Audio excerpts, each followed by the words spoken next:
Hello children, welcome to today's session, class 11, subject English, unit 1, poem Once Upon a Time by Gabriel O'Hara. Here a small introduction for this poem. Children acquire important life skills and values by observing and imitating grown-ups like parents or teachers. Can it be the other way around? Now, you are going to listen to the poem Once Upon a Time, where a parent wants to learn something from the son. Let's find out how. About the author. Gabriel O'Hara, born on 1921, is a Nigerian poet and novelist. He belonged to Nigeria and he was a poet and novelist. His verse has been translated into several languages. So the poems were translated into many languages. His poem, The Call of the River Nun, the name of the poem is The Call of the River Nun, won the Best Award for Literature at the Nigerian Festival of Arts in 1953. Some of his poems were published in the influential periodical Black Orpheus.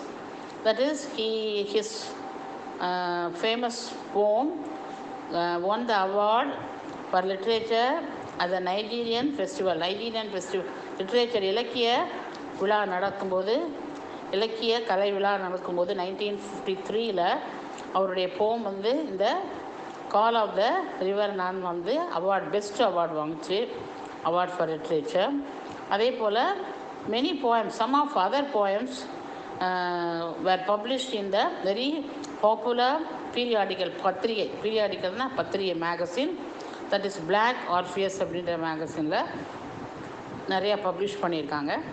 And by 1960 அவர் வந்து very famous ரைட்டராக மாறிட்டார்.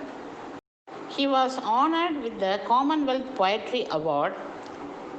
O'Hara's typical poem transits from everyday reality to moments of delight and moves back to reality, making a complete circle. O'Hara infused African thought, folklore, and imagery into both of his verse and prose. His first novel, The Voice, is an outstanding linguistic experiment. His later works include a collection of poems, The Fisherman's Invocation in 1978, and 2 books for children, Little Snake and Little Frog 1981, and An Adventure to Juju Island 1992. Now he was honored with the Commonwealth Commonwealth Poetry Award also he received. And O'Hara's typical poems, actually it conveys every day's reality to moments of delight and moves back to reality. So what is reality, what is actual, what it is. So moves back to reality, every day's reality to moments of delight, everything about the life and reality he has depicted in his poems, making a complete circle.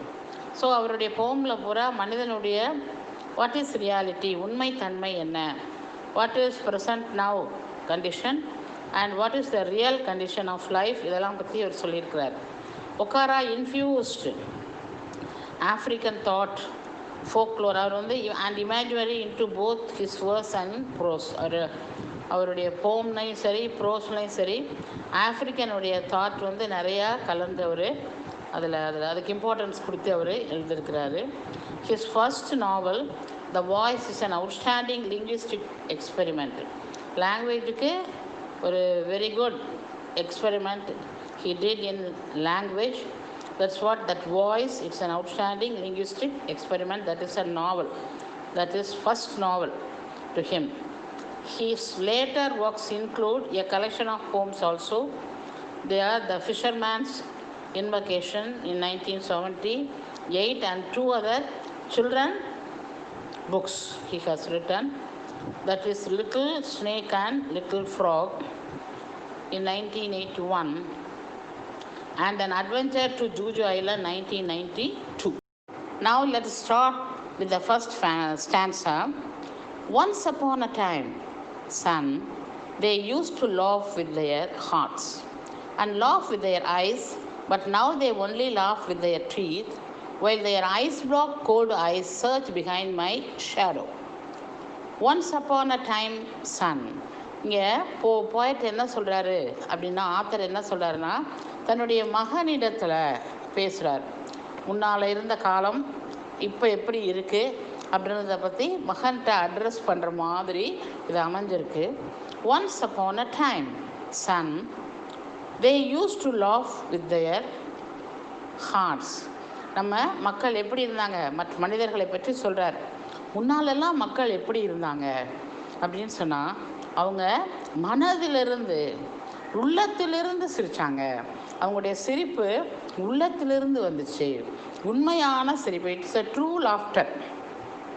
They laugh with their heart. It came from the hearts and laugh with their eyes. அது உள்ளத்திலிருந்து பூரிப்பு வந்ததுனால அந்த பூரிப்பு கண்கள்லையும் reflect ஆகி கண்களும் சிரிச்சிச்சு அப்படின்னு சொல்கிறாங்க. மனதும் கண்களும் சேர்த்து சிரிச்சிச்சு. But now they only laugh with their teeth. இப்போல்லாம் வெறுமனை பற்கள் தெரியும்படி உதட்டளவில் தான் சிரிப்பு இருக்கே ஒழிய உள்ளத்திலிருந்து வரல, கண்கள் சிரிக்கலை. While their ice black cold eyes. இந்த இடத்துல என்ன சொல்கிறாங்க, ஐஸ் பிளாக் கோல்டு ஐஸ் அப்படின்றது. இப்போ ஐஸ் அதை ஏன் கோல்டுன்னு சொல்கிறாங்கன்னா, அது வந்து கோவத்தை, ஒரு உள்ளே இருக்கிற ஒரு ஒரு நம்ம அறியாமல் இருக்கிற நல்ல குணங்கள் அற்ற அந்த நிலைமை, ஒரு என்டியரிங், அதாவது என்டியர்னஸ்ங்கிறது வந்து அவங்க ரொம்ப டியரானவங்க நமக்கு. அந்த டியர்னஸ் அண்ட் நியர்னஸ் வந்து அது காண்பிக்கலை. If it is warm, it shows வார்மாக இருந்துச்சு அப்படின்னா அவங்கள அதான் சொல்கிறேன், வார்ம் வெல்கம் அப்படி சொல்லுவோம் இல்லையா. அது வந்து ஒரு மனப்பூர்வமான ஒரு வரவேற்பு அப்படி சொல்கிறோம் இல்லையா. இங்கே அவங்களுடைய கண்கள் எப்படி இருக்கான், வார்மாக இல்லையாம், அதில் டியர்னஸ் தெரியலையாம், லவ் தெரியலையாம், அன்பு தெரியலை, உண்மையான சிரிப்பாக இல்லை. அதனால் while their ice black cold eyes search behind my shadow. அப்போ பின்னால் என்ன தான் தேடுது, நான் வாட் டைப் ஆஃப் பர்சன் அப்படின்றத என்னை பற்றின டீட்டெயில்ஸை தான் தேடுதே ஒழிய, அந்த கண்கள் ஆராய்ந்து தேடுதே ஒழிய அதில் எந்த விதமான அந்த டியர், அதாவது ரொம்ப உள்ளான பிரியத்தை எக்ஸ்பிரஸ் பண்ணுற மாதிரி அவங்களுடைய அந்த கண்கள் இல்லை. The second stanza, there was a time indeed they used to shake hands with their hearts, but that's gone, son. Now they shake hands without hearts, while their left hands search my empty pockets. In the second stanza, again he is telling his son, oh my son, there was a time indeed, உண்மையிலேயே ஒரு காலம் இருந்துச்சுப்பா, they used to shake hands with their hearts, உள்ளன்போடு மனது ரொம்ப உள்ளத்தில் இருந்து அந்த அன்பை வெளிப்படுத்த they shake their hands. அவங்க கைகளை குலுக்கி கொள்ளும் பொழுது அது ஹார்ட்லேருந்து வந்துச்சு, உள்ளத்துலேருந்து வந்துச்சு. But that is gone. அந்த நிலை இப்படி, now that condition is changed my son. Now they shake hands without hearts. ஆனால் இப்போது பெயரளவுக்கு சும்மா கை தான் என்ன செய்யுது, ஷேக் பண்ணுது. ஆனால் அது எங்கேருந்து வரலை, அடி மனசுலேருந்தே வரலை. while their left hands, வலது கை ஷேக் பண்ணுதுன்னா அவங்க left hand search my empty pockets. அப்படின்னா என்ன, அவங்க கையாக போய் தேடுது பாக்கெட்டை, அப்படி இல்லை. They are searching what type of person, what is the status. அவங்க ரிச்சா இல்லை நாட் ரிச்சா, எக்கனாமிக்கலி வீக் ஆர் எக்கனாமிக்கலி பவர்ஃபுல்லா, இல்லை whether what is the strength of that person, அவங்க எப்படியெல்லாம் நம்ம எக்ஸ்ப்ளாய்ட் பண்ணலாம் அப்படின்னு. Why the one hand is being shake, அவங்க ஒரு கையை குலுக்கிக்கிட்டே அடுத்த கையை தேடுதுன்னா என்ன அர்த்தம்? when they are shaking their hands, actually they are searching and analyzing what type of person is standing in front of me and what is the status of that, economical status of that person, how I can exploit this person who is standing in front of me. என் முன்னால் நிற்கிற இவனை நான் எப்படியெல்லாம் இவனை exploit பண்ண முடியும் அப்படின்னு சொல்லி கை குலுக்கினாலும் என்னது எண்ணங்களில் அவனுக்கு உண்மையிலேயே உண்மையான ஒரு அன்பு இல்லை. அவன் வேறு மனதோடு, அவன் வேறு நோக்கங்களோடு அவன் கைகளை குலுக்குறான் அப்படின்னு சொல்லிட்டு சன்கிட்ட வருத்தப்பட்டு சொல்கிறார். Stanza 3.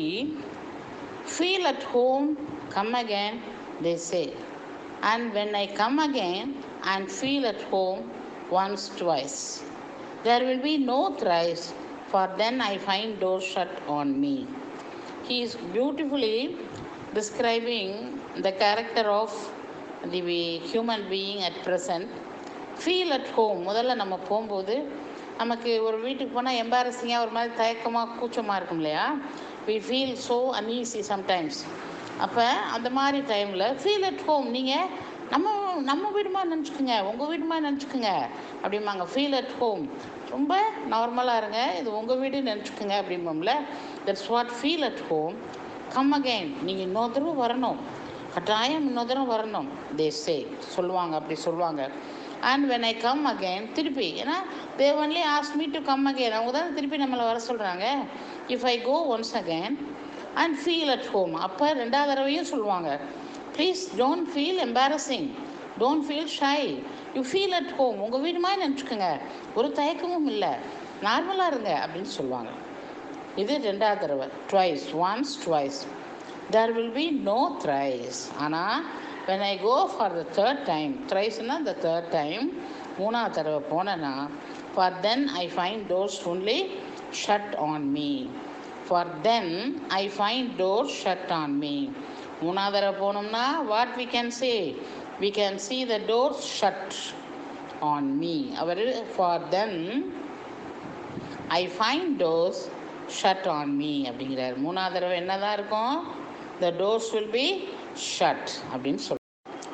The next fourth stanza, it starts from I have learned. I have learned to wear many faces. You leave the previous one. Previous stanza ends with so I have learned many things, son. The next one you have to start. I have learned to wear many faces like dresses. Home face, office face, street face, host face, cocktail face, with all their conforming smiles, like a fixed portrait smile. I have learned to wear many faces like dresses. While we are changing different types of dresses, many dresses. Like that, I have learned, அவர் சொல்கிறாரு, நான் நிறையா விதமான ஃபேஸஸை நான் காண்பிக்க ஆரம்பிச்சிட்டேன். Dress மாற்றுற மாதிரி என் முகத்தையும் நான் என்னுடைய எக்ஸ்ப்ரெஷனையும் ஒவ்வொரு நாளும் மெனி எக்ஸ்ப்ரெஷன்ஸு நான் இப்போ காமிக்கிறேன் வெளியில். Just like mask, I am wearing different mask showing the expression of different condition. ஒவ்வொரு கண்டிஷன்லையும் ஒவ்வொரு ஸ்டேட்டஸ் தகுந்த மாதிரி, ஒவ்வொரு ஸ்டேஜுக்கு தகுந்த மாதிரி நான் என்னுடைய அந்த ஃபேஸை மாற்றிக்கிறேன். Just like dress. என்னென்ன வகையான what are the variety of faces அவர் மாற்றிக்கிறாருன்னா, when we are at home, when he is at home, home face, வீட்டில் இருந்தால் அதுக்கு ஒரு முகம். Office face, when he is at the office, office face. Then street, ரோட்டில் போயிட்டு இருக்கும்போது மற்றவங்க முன்னால், that is street face. Then host, when he was a host face, receiving people and addressing anything அப்படின்னா அது host face. Then cocktail face, now mixed face, mixed faces of all this type, office, மோமு, எங்கள் எல்லா ஃபேஸையும் ஒன்று சேர்ந்த மாதிரி அந்த ஒன்றா சேர்ந்த மிக்சடுக்கு தான் cocktail. Mixed face with all their conforming smiles like a fixed portrait smile. அப்போ ஒவ்வொரு இடத்துக்கு தகுந்த மாதிரி நான் என்னுடைய முகத்தை மாற்றிக்கிறேன். அப்படின்னா நான் முகத்தை மாற்றுறதா, அதுக்கு தகுந்த மாதிரி நான் பேசுகிறேன், அதுக்கு தகுந்த மாதிரி சிரிக்கிறேன். இங்கே ஆஃபீஸ்க்கு போனால் ஆஃபீஸ்க்குன்னு ஒரு தனியாக ஒரு எக்ஸ்ப்ரெஷனை காமிக்கிறேன். வீட்டில் இருந்தால் வீட்டில் இருக்கிற முகம் வேறு மாதிரி முகம். இப்படின்னு I am wearing different faces. I learn to wear, நான் அதை படிச்சுக்கிட்டேன். இப்போது மக்கள்கிட்ட இருந்து நான் தெரிஞ்சுக்கிட்டேன். ஒவ்வொரு இடத்துக்கும் தகுந்த மாதிரி தனித்தனி முகத்தை காமிக்கணும், தனித்தனி எக்ஸ்ப்ரெஷனை காமிக்கணும், அதுக்கு தகுந்த மாதிரி நடந்துக்கணும் அப்படின்னு நான் படிச்சுக்கிட்டேன். With all their conform. இது ஒவ்வொன்றும் அப்படி கன்ஃபார்ம் ஆயிடுச்சு. எப்படி? இங்கே போனால் இப்படி தான் இருக்கணும், இங்கே போனால் இப்படி தான் இருக்கும், பிடிக்குதோ பிடிக்கலையோ. They must show that particular permanent smile. அதனால தான் like a fixed portrait smile. போர்ட்ரேட்னா உருவப்படம். இப்போ ஒரு ஃபோட்டோ தொங்குது, அந்த ஃபோட்டோவில் சிரிச்சுக்கிட்டு இருக்க மாதிரி இருந்தால் அந்த சிரிப்பு மாறுமா? It won't change. போர்ட்ரேட் ஸ்மைல்ங்கிறது ஒரு படத்தில் ஒருத்தவங்க சிரிச்சுக்கிட்டு இருந்தாங்கன்னா அவங்க இடத்துக்கு தகுந்த மாதிரி, நேரத்துக்கு தகுந்த மாதிரி, ஆட்களுக்கு தகுந்த மாதிரி அந்த சிரிப்பு மாறுமா? No, it is a permanent. It will be a permanent smile. அதே மாதிரி தான் like a fixed portrait smile. எங்கே மோகலையோ அந்தந்த இடத்துக்கு தகுந்த மாதிரி அது ஃபிக்ஸட் போர்ட்ரேட் ஸ்மைலாக மாறிடுச்சு, மெக்கானிக்கலாக மாறிடுச்சு. எந்த விதமான உணர்ச்சி பூர்வமான உள்ளத்தில் இருந்து உண்மையான அன்பை தெரிவிக்கிற மாதிரி அந்த மாதிரியான ஒரு ஸ்மைல் கிடையாது. அப்போ எங்கள் முகம் அந்த மாதிரியான உண்மையான முகம்ங்கிறது அகத்தினுடைய பிரதிபலிப்பு. Face is the index of என்னது? மைண்ட் இல்லையா?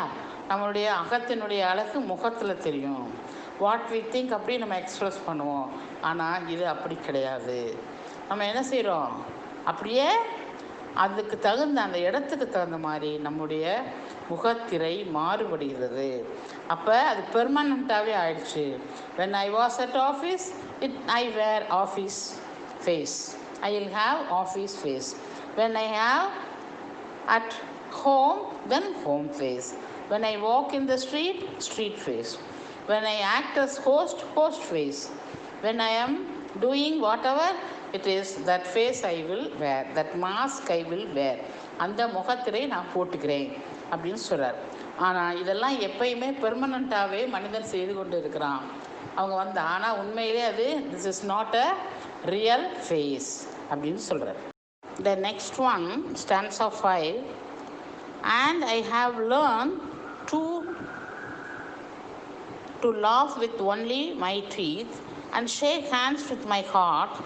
I have also learned to say goodbye when I mean good riddance, to say glad to meet you without being glad, and to say it's been nice talking to you after being bored. And I have learned to means very, they have learned, I have also to, that is TOO also. I have also learned to laugh with only my teeth. My son, I have also learned. Now I have to learn to laugh with my only face. Now I started learning what? To laugh with my teeth. நானும் பற்களை மட்டும் காட்டி சிரிக்கிறதுக்கு பழகிக்கிட்டேன். And shake hands without my heart. உள்ளன்போடு கைகளை நான் குலுக்குவதையும் விட்டுட்டு நான் ஆர்டிஃபிஷியலாக குலுக்க பழகிட்டேன். I have also learn to say goodbye. நான் போயிட்டு வாங்க அப்படின்னு சொல்கிறதுக்கு வாயளவில் சொல்கிறதுக்கு பழகிட்டேன். When I mean good riddance, போயிட்டு வாங்க அதாவது சொல்கிறது குட் பை அப்படின்னா திருப்பி அதோட ஒரு தேவையில்லை அன்வான்ட் பர்சன் போனால் எவ்வளோ சந்தோஷமாக சொல்லுவோம், போனால் போட்டு இனிமேல் வர வேணாம் அப்படின்னு சொல்லிட்டு, ஐயோ வரவே வராத அப்படின்னு மனசில் சொல்லுவோம் இல்லையா? அந்த மாதிரி ஐ ஹவ் ஆல்சோ சொல்லக்கூடாது, but I have also learn to say goodbye when I mean good riddance. Good ரிடன்ஸ்னா என்ன? I don't want your presence once again, the unwanted person should not come அகெயின்ற மாதிரி feel பண்ணிக்கிட்டு goodbye சொல்கிறது. To say glad to, அப்போ goodbye சொல்லும்போது glad to meet you சொல்லுவோம் இல்லையா? அவங்க வரும்போது ஆமாம் அவங்கள சந்தோஷம் நீங்கள் வந்திருக்குது, I am very happy to meet you. ஆனால் without being glad. At heart we are not glad. மனசில் ஐயோ வந்துட்டானே அப்படின்னு சந்தோஷமே இல்லாமல் வெளியில் உதரளவில் எப்படி சொல்கிறோம்? To say glad to meet you அப்படிமா, ஆனால் not glad to meet him at heart. And to say it's been nice talking to you. அப்புறம் என்ன சொல்லுவான்? உங்ககிட்ட அவங்க பேசி முடிச்சுட்டு போகும்போது உங்களோட பேசிகிட்டு இருந்தது ரொம்ப நல்லா இருந்துச்சு. It's been nice talking to you. உங்களோட பேசுனது ரொம்ப சந்தோஷமாக நல்லா. ஆனால் மனசுக்குள்ளே கழுத்து அறுப்பு, போர் அடிச்சிட்டான் அப்படின்னு சொல்லுவோம்ல, ஐயோ அருவை அப்படிலாம் பேசுவோம் இல்லையா? ஸோ அந்த மாதிரி it's being nice talking to you. So when we were talking, we had a very nice time. But actually what he was thinking at heart, very boring. When I was talking to him, he was boring me like anything. His speech was not at all, his conversation was not at all interesting. அப்படின்னு சொல்லி மனசுக்குள்ளேயே போர்னு சொல்லுவோம் இல்லையா? So like that, he also learned to be like that. How other people are actually artificially laughing, shaking hands and smiling, like that he also learned to do all these things. Next one, 9th stanza. But believe me, son, I want to be what I used to be. When I was like you, I want to unlearn all these muting things. Most of all, I want to relearn how to laugh. For my laugh in the mirror shows only my teeth like a snake's bare fangs. But believe me, my son, அவர் என்ன சொல்கிறாரு? My son, please believe me, I want to be what I used to be. நான் எப்படி இருந்தனோ உன்னோட now you are the young boy, innocent boy, like you when I was once upon a time. So I want to be what I used to be. நான் எப்படி முன்னோல இருந்தனோ அந்த மாதிரி நான் திரும்பி I want to become. When I was like you, I want to be what I used to be. நீ இப்போ எப்படி இருக்கிறியோ, when I was like you, நானும் அதே மாதிரி இருந்தேன். அந்த எனக்கு I want to be what I used to be. When I was like you, நான் உன்னை மாதிரி இருந்தப்போ எப்படி இருந்தனோ அதே மாதிரி I want to become அப்படின்னு சொல்கிறார். I want to unlearn அப்படின்னா not learning, I don't want to learn, அதான் unlearn. I want to avoid all those things. I want to unlearn all these muting things மீன்னா என்ன அர்த்தம்? நான் என்னெல்லாம் force பண்ணி நான் படிச்சனோ, those things forced me to laugh, smile, shake hands, everything. அந்த மாதிரி I want to unlearn all those things which compelled me to do so. To unlearn all these muting things, most of all I want to relearn. இப்போது அந்த force பண்ணி படித்ததெல்லாம் நான் unlearn பண்ணணும். Most of all I want to relearn. அதெல்லாம் விட இப்போ நான் என்ன செய்யணும்?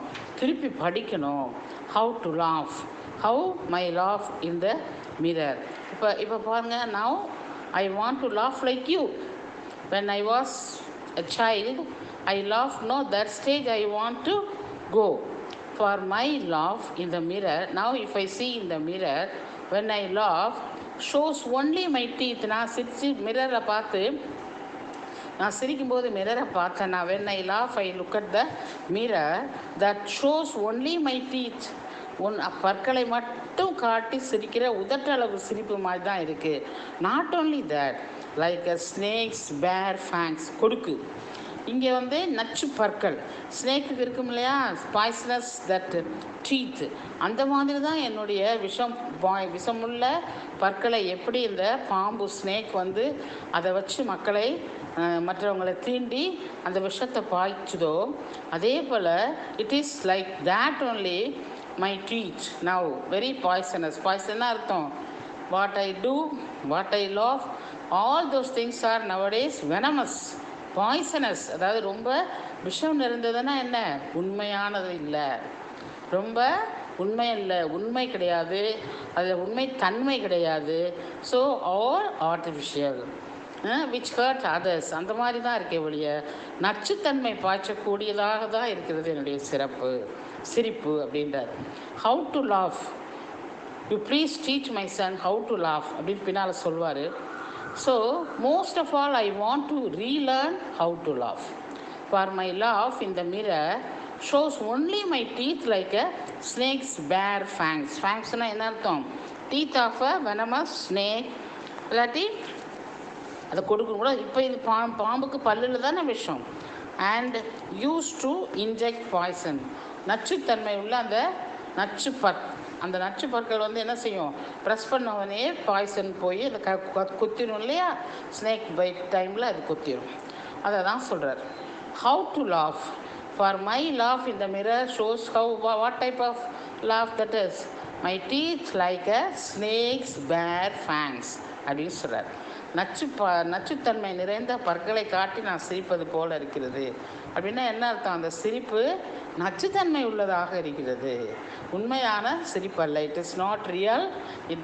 That doesn't show any reality. Now last stanza.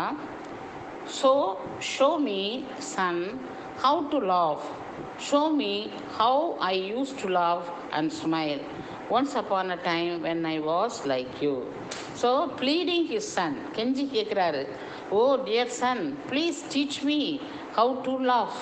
You please teach me the I used to now you teach me and show me how I used to laugh and smile.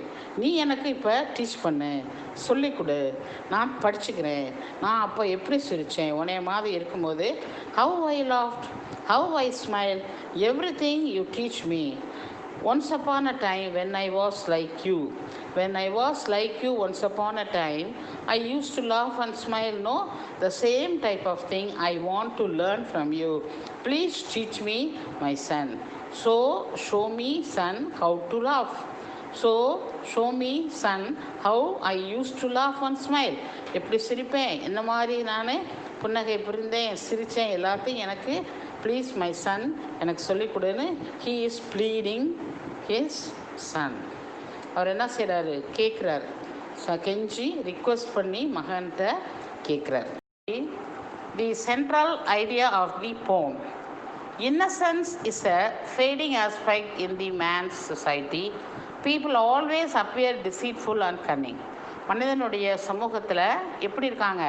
இந்த innocence, இந்த கபடி இல்லாத தனம், இந்த வெள்ளை மனசை இன்றைக்கி பார்க்க முடியாது. எல்லாம் குற்றம் நிறைந்தவர்களாக தான் இருக்கிறாங்க maximum. So innocence is a fading, இப்போ மறைஞ்சிக்கிட்டே வருது, மறைகின்ற அழிந்து கொண்டே வருகிற ஒரு ஆஸ்பெக்டாக, ஒரு தன்மையாக மனிதனுடைய சமூகத்தில் இது இருக்குது. People always appear deceitful. அவங்க எப்பயுமே எப்போ நாம் காணும் பொழுதெல்லாம் மனிதர்கள் எப்படி இருக்கிறாங்க? டிசீட்ஃபுல்னால் ஏமாற்றுபவர்களாக, கன்னிங், தந்திரம் உள்ளவர்களாக இருக்கிறாங்க. The child however is a picture of innocence. அந்த வெகுளித்தனம், அந்த வெள்ளை மனதின் முழு உருவமே குழந்தைகள். And acts without any malice or ulterior motive. உள்ள எந்த விதமான மோட்டிவ், அந்த உள்நோக்கம் இல்லாமல் அவங்க இயற்கையிலேயே எப்படி இருப்பாங்க? வெள்ளை மனதுடன் இருப்பாங்க. The man wishes to gain this innocence. இந்த டைப்பான இன்னசென்ஸ் அவன் என்ன செய்கிறார்? அவர் தன்னுடைய சன்னிட்ட இருந்து வாங்கணும், அதை பெற்றுக்கொள்ளணும் அப்படின்னு நினைக்கிறார். அது only child children only they used to have. That is why the man wishes to gain this innocence from his son. Though he fails to realize, ஆனால் அந்த இடத்துல மறந்துட்டாரு. He fails to understand and realize that the innocence is not learned. அது நம்ம கற்றுக்கொள்வது கிடையாது. It is a state of mind. அது இயற்கையிலேயே நம்மிடம் இருக்கிற ஒரு தன்மை. ஒன்ஸ் இட் இஸ் லாஸ்ட், ஒரு தடவை நம்ம அதை இழந்துட்டோம்னா it is gone forever. So we should be innocent like child. That is very important to live happily. Once we learn something, we cannot unlearn those things. That will be permanent. Thank you for watching, students. We will meet in the next session. Thank you.